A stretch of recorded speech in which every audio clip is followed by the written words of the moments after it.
They never said it outright. They didn't have to.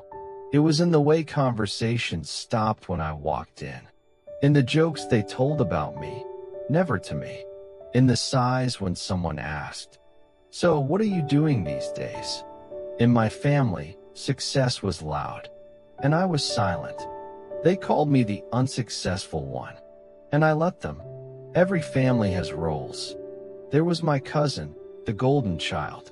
Corporate job, car with leather seats, photos from airports, hotels, conferences. My brother, the potential, always about to do something big. And then there was me. No big announcements, no flashy upgrades, no stories worth repeating at dinner. I worked a job no one bragged about, paid monthly, predictable, quiet. At family gatherings, they'd ask me last. Sometimes not at all. "Oh, you're still there? That's fine, at least it's stable." Some people aren't meant for big things. They laughed when they said it. I smiled back. It wasn't hatred. That's what made it worse. It was casual dismissal. My aunt once leaned over during dinner and whispered, "You know, money isn't everything, but ambition helps." My uncle offered me advice I never asked for. My cousins compared salaries right in front of me. No one noticed I barely spoke. Because silence fits a failure. What they didn't know was that the rent for my parents' house never came from my father's pension. It came from me. They didn't know the hospital bills, the ones that arrived quietly, stamped urgent, were already paid before anyone discussed them.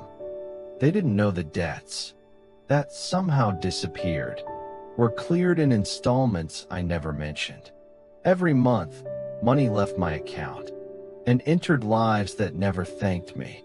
Not because they were ungrateful, because they didn't know, and I never corrected them. I could have spoken up. I could have dropped hints, shown statements, corrected jokes mid-sentence, but I didn't help to be noticed.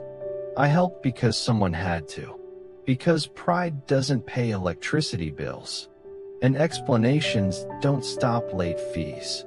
So I stayed quiet and let them believe whatever made sense to them. It happened at a wedding. Big venue. Too many guests. Everything timed, everything expensive.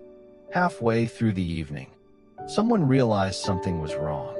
The final payment hadn't gone through. The venue manager waited. The caterers stopped serving. Phones came out. Voices dropped. Accounts were checked.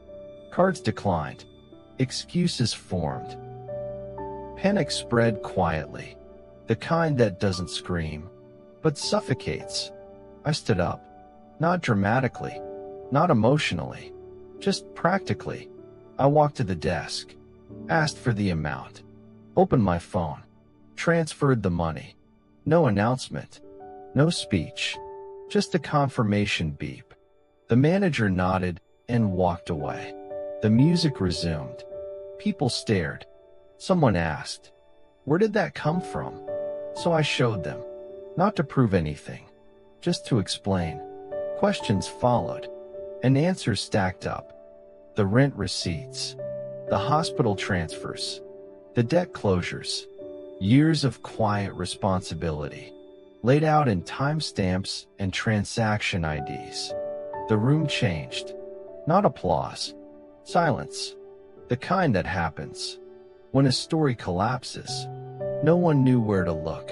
No apology felt right. Some tried anyway. Some hugged me. Some said nothing at all. And that was fine, because I didn't step in to be respected. I stepped in because it needed doing. They don't call me a failure anymore. But that was never the goal. I learned something important that night. You don't need to explain your value to people who benefit from your silence.